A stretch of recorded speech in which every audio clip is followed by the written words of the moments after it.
Please don't bring out the pitchforks, but prior to a couple of weeks ago when I sat down with this film, I had never in my life seen 500 Days of Summer. It was the type of movie that everyone talks about and got really artsy when describing what the plot was, but it just never sounded like something I would connect with, and so I kept putting it off. In fact, it gets worse because I kept mixing it up with 51st Dates, which I also haven't seen yet, but it's on my list. And when I finally got down to sitting down to watching 500 Days of Summer, imagine my surprise at seeing Zoe Deschanel instead of Drew Barrymore and Joseph Gordon-Levitt instead of Adam Sandler. Now, is it a coincidence that it's just the film I watched shortly after I'd just seen 10 Things I Hate About You, which also starred Joseph Gordon-Levitt?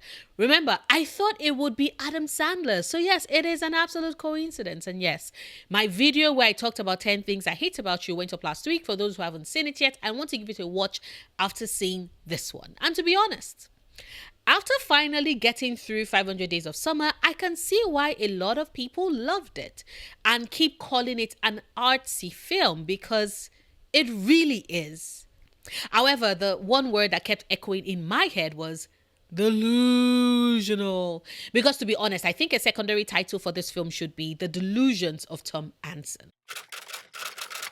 Quick side note before I get into the synopsis of the film part of the video, but did anyone else get Ted Mosby vibe from Tom Anson? Two architects who are utterly obsessed with the idea of love, that they end up placing the women they are convinced are the one for them on a pedestal that said women never wanted and which just sets them up for disappointment? Or am I forcing the connection to Ted because I'm currently going through my first time watch of How I Met Your Mother and I've been making videos on that? Please let me know in the comments. And with that said, let's get on with the synopsis. Now, it is important to point out that the film does the thing where we are being taken on a journey of Tom's 500-day relationship with Summer, which also includes the days of their breakup and Tom also having to learn the very hard lesson that what he wanted with Summer, she easily got with someone else. However, these days aren't actually shown in chronological order, and instead the film does this jumping around thing where we see day 368, then go back to day 10, then move forward to day 80, then come back around to day 1. And whilst I admit that it is quite the artistic way to tell the story, I am not about to do that, as I would rather just give the synopsis of events, because doing otherwise would simply drive me to the wall, and I definitely am not signing up for that. So with that caveat given, 500 Days of Summer introduces us to Tom Anson, a hopeless romantic who fits right in with his work at a greetings card company, even if things are feeling a bit uninspired for him at the moment.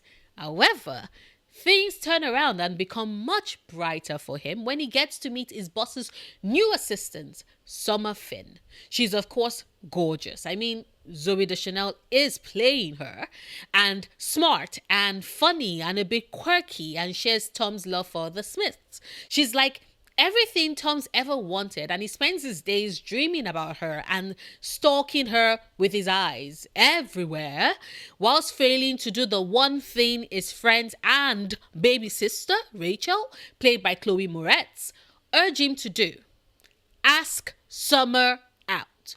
A quick side note, I love that as I watched this film, all I kept seeing were these actors in the roles I was most familiar with them as. So rather than call Tom's bosses by his name, I just kept pointing at my screen and shouting, Agent Coulson is here.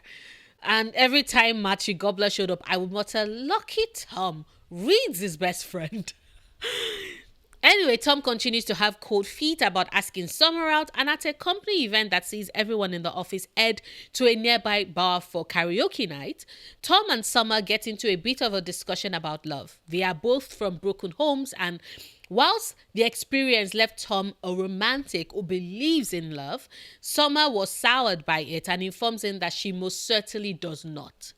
Tom's co-worker turned friend, Mackenzie, whilst drunk off his ass, blurts out to Summer that Tom likes her, to which Tom, who is still terrified of making a move and would rather just continue to moon at Summer from afar, quickly cuts in that he likes her just as a friend.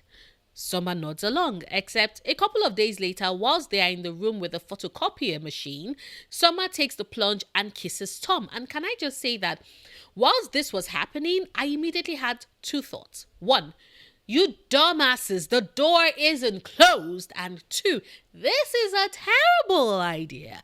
Because with the way the film has established that Tom looks at Summer like she's this holy grail forever out of reach for him, it just makes her seem less like a person and more like an idea, like the very personification of the love he's always heard about and wanted to experience had finally come down to have a human experience with him, and that just had the red flags going for me.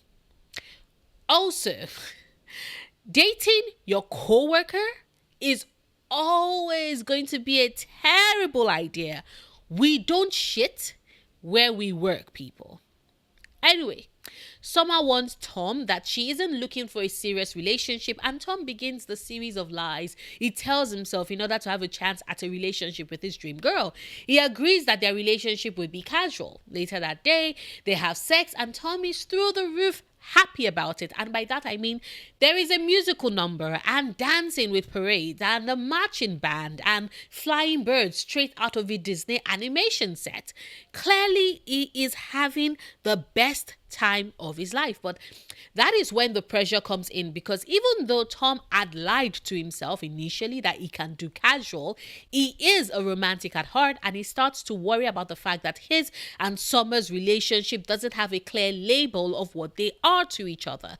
His friend and his baby sister push for him to just take a plunge and ask Summer to make their relationship definite, but Tom resists doing so. Until one night, whilst at the bar with Summer, a douchebag tries to hit on her and is extra prissy at her when she wouldn't entertain him, and even more so when he guesses that Tom is her boyfriend. Summer ignores the douche, but Tom does not and punches the guy, only for the guy to knock him right out, a situation that frustrates Summer as they head back. When they get to her apartment, Summer points out how she doesn't like what Tom had done, as she was perfectly fine just ignoring the guy and could have handled herself. And Tom's actions had been done primarily for himself and his own ego.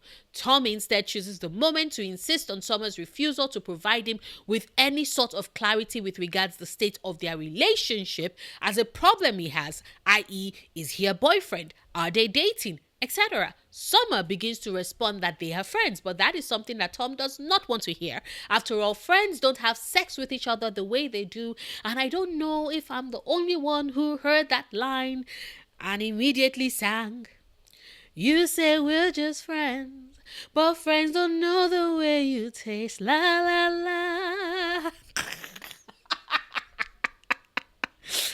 I can't be the only person, right? Like, I know this film came out way before Camila Cabello and Shawn Mendes gave us Senorita, but if you've watched this more recently, after the release of that song, tell me, did that song pop in your head with that line? Is it just me and my ADHD brain? Anyway, Tom has reached his limits and makes his demand. Either Summer is clear on their relationship and what they are doing, or he walks. Summer eventually comes back to his apartment and apologizes and admits that Tom is right and is deserving of more certainty in their relationship. The only problem is that she cannot promise that she would always feel the same way about him, which is as big a premonition if I ever heard one, because we then start to see how she gradually begins to pull away from Tom and they start arguing a lot. Their taste in music, which was similar, and what seemed to have brought them together at the start, starts to show cracks, as she, for example, admits to liking Ringo Starr, something that Tom mocks her for and cannot wrap his head around. Eventually, Summer breaks up with Tom and quits working at the greetings card company, a situation that totally and completely torpedoes Tom's life at work, leading to him spending his nights drunk out of his mind and miserable, which is definitely not the suitable emotional state to be in when you're trying to write cheerful and romantic greeting cards, which was the subset of the company that Tom used to write for.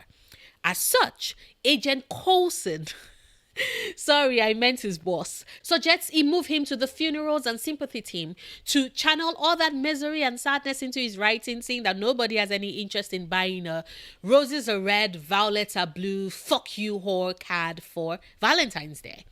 A quick side note, this is why you don't date your co-workers, people. It fucks you up and then starts fucking with your money. Should you both break up? Like, just saying, common sense. Anyway, someone sets Tom up on a blind date with a cute girl named Allison with the hope that it would help him get out of the funk that he's been in since Summer broke up with him.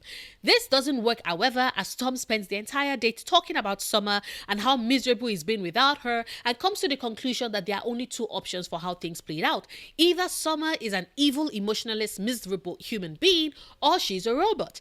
Allison, though, who is fed up that her date's just been whining about his ex all night, cuts in to ask him if Summer ever cheated on him. Tom says she never did. Allison's like, bet. Did she take advantage of you in any way? Tom's like, nope. Allison's like, okay. And then Summer told him up front that she didn't want a boyfriend. Tom is like, yeah. And Allison looks at him with this, boy, you're being real pathetic right now expression, to which Tom responds by singing karaoke. Actually, more screaming than singing, and Allison eventually leaves this Debbie Downer of a date. Months later, Tom is on his way to a co-worker's wedding when he spots Summer on the exact same train headed to the very same wedding. She invites him to have coffee with her and Tom agrees. They both go to the wedding together, sit together, telling inside jokes that they had when they were dating, and then they dance together. All in all, they have a pretty good time and Summer even catches the thrown bouquet. Whilst they are dancing together, Summer invites Tom over to her apartment for a rooftop party that she's throwing in a couple of days. Tom shows up excited and we see a fantastic movie sequence where the screen splits into two and we get a side-by-side comparison of expectations versus reality, which is a perfect representation of the central theme of this entire movie. Tom's expectation of what love and romance with Summer would be and how it actually pans out for him in reality. Anyway, in the expectation sequence of events, Tom expects to be welcomed into Summer's home with a kiss, loves the gift he gives her, and she spends the entire party hanging with him, ignoring her friends as they rekindle their past relationship.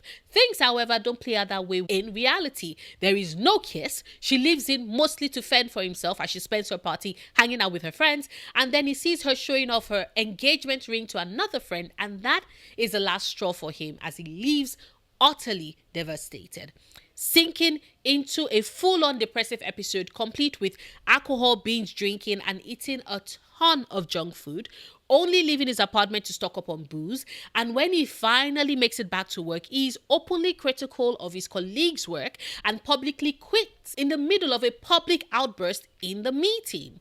His baby sister Rachel comforts him by telling him that she doesn't think that Summer was the one for him and that she thinks when he looks back, he would realize that he was only remembering the happy memories from their relationship.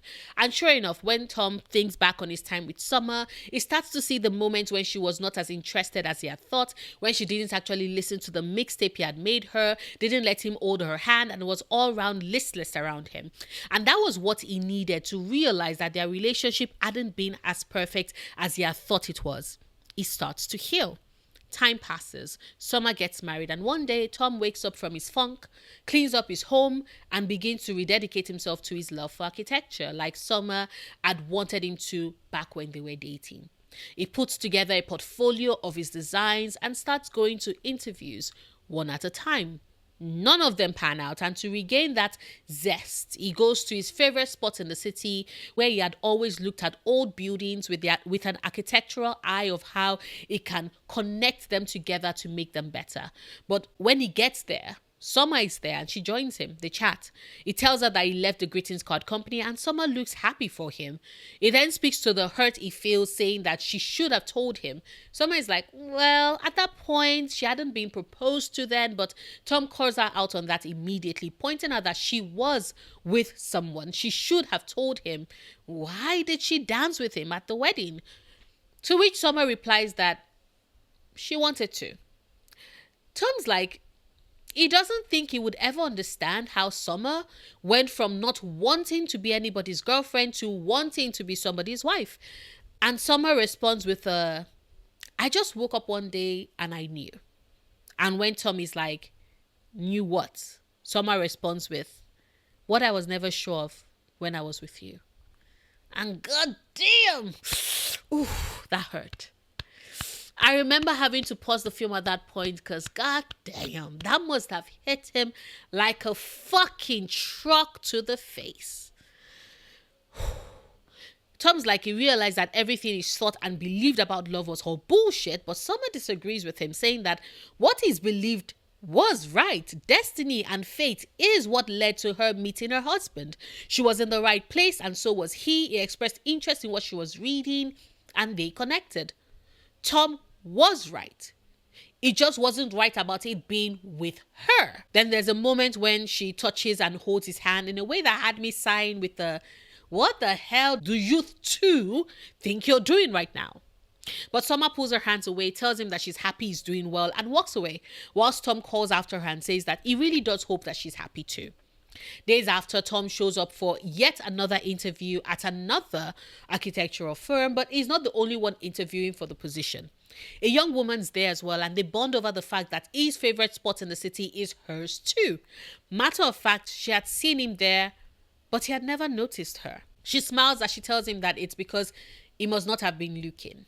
Tom is called in for an interview, and although he initially walks away, something stops him and compels him to go back and invite her out for coffee after they are done with the interviews. She ruefully declines, saying that she already made plans with someone else. As Tom starts to walk away, she stops him and changes her mind, saying that, you know what, she would meet up with him for coffee afterwards. As Tom smiles and asks her for a name, she responds that she is Autumn. Just as we see the 500 days of summer change to the first day of autumn. And then the credits roll. Like I stated at the start of this video, I really do think that the core of this film is about the delusions that Tom Hansen has about love, and also the delusions present in general amongst films of this nature that speak to young men as it pertains to their romantic entanglements. Now, when I say Tom is delusional, I really do mean that his is a character that turned falling in love into his entire personality, to the extent that he was quite blind to the myriad of signs that Summer had been putting out to show that she was not as invested in him and their relationship as he was with her. The fact that it took their breakup and Rachel, his baby sister, pointing out to him that she didn't think Summer was the one for him, and she was fairly certain that all he was doing was remembering only the good parts about said relationship with her, for him to finally take several steps back, take off the rose-colored glasses, and look back on their past interactions to see the different ways she was listless and uncomfortable while she was with him, proved how he had so deluded himself that he only saw what he wanted to see and heard what he wanted to hear in their relationship. Summer sobbing hard at the scene in The Graduate, where the characters almost immediately regret their decision after they are together, whilst Tom watches her cry and can't understand why she's viewing this film as such a sad film, when to him the two characters running away together is a happy moment, is a clear case of how his character is so one-track minded about matters of love that shades of grey and moments that oppose that are ones that he is quite incapable of processing. It's like he has blinders on when it comes to love, and that is something that we see reflected in the film with him.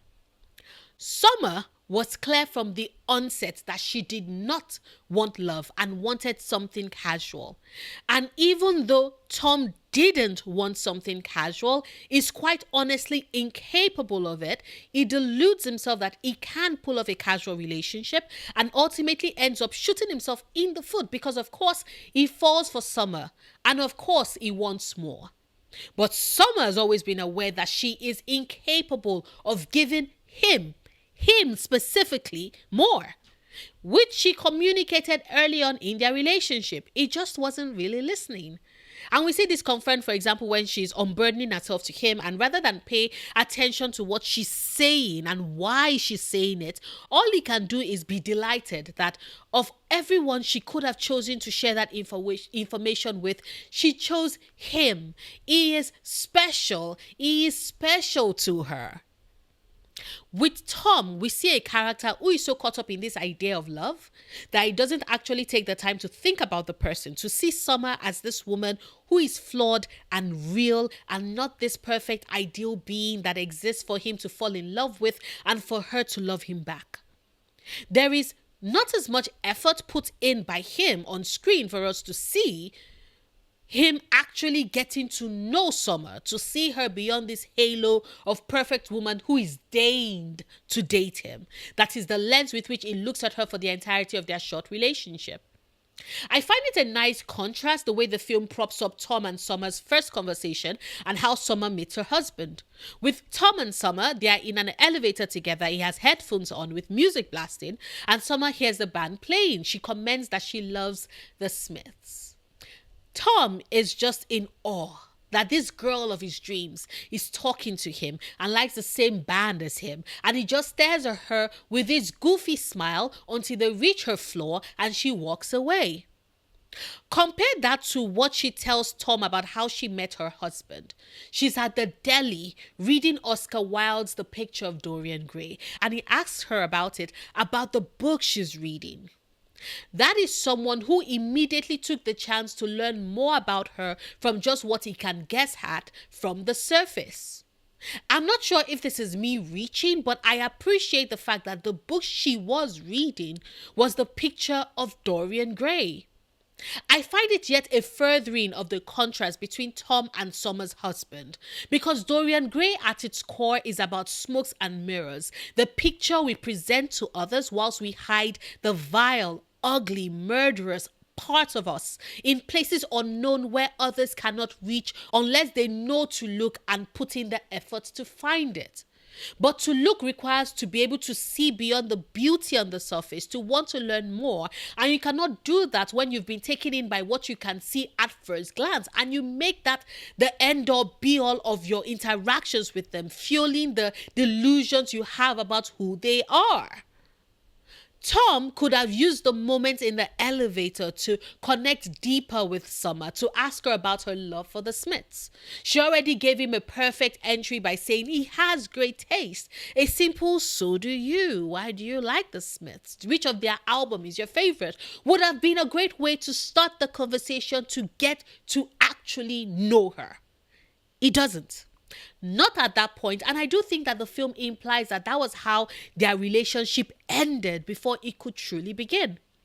He lost the chance to see her as her own person and continued to see her as this ideal, which wasn't how Summer wanted to be viewed, and I personally think that that most likely contributed heavily to how their relationship crashed and burned. The good thing though is that the film does show Tom breaking free of the filters through which he had viewed their relationship, with the hopeful note that he would do things a bit differently in his next relationship. What with him taking the initiative with a new girl he runs into at the interview, going back to ask her out so he can get the chance to know her now that he's finally seen her when previously he had never noticed her. It looks like he's learning from his mistakes, except that there is a little bit of a nose twitch moment, a nod at the fact that he might end up repeating the same mistakes, what with her name being Autumn. Coincidence? Maybe. But I do think that there is something poetic about Tom's relationship with these women who are named after the seasons that speak to the transient nature of the love he used to have with them, i.e. they are not meant to last for a long time, just merely to bring him to the point where he learns what he has to learn in his relationship with them before moving on to the next season. Which brings me to the second main delusional part of this film, and that is that, in my opinion, 500 Days of Summer, like a lot of films of its nature, feeds into the stereotype that these women exist to teach heterosexual men lessons about love, life, and themselves. Which is why Summer as a character is practically a blank slate who exists merely to serve that purpose. We don't really know much about her. Hell, her husband is simply Summer's husband. She has zero identity outside of what was given to her in her interactions with Tom, which is part of what fuels a lot of his delusions within the movie. She's a learning aid. That is her purpose within the film. And after she served it, she exited stage left and in walks Autumn, which is why I'm like 85% sure that history is about to repeat itself again and will continue to do so until Tom learns the lesson he's meant to learn and loses those glasses for good and stops dating women named after seasons. No one is perfect. We are all just human beings searching for connections with our flaws and our hang-ups, and being aware of that does for a very healthy start to a relationship make. But maybe I'm just the only one who is seeing it that way. Please let me know in the comments whether you agree or disagree with me. Like this video if you've watched this far and haven't done so yet. Share this if you want. Support me on Patreon if you can. If you cannot, however, do consider checking out my other videos linked in bio. One of them is my gaming channel and the other is for my ASMR content, which I know I took an extended break from, but I am working on videos for that channel and will soon start posting on there very soon.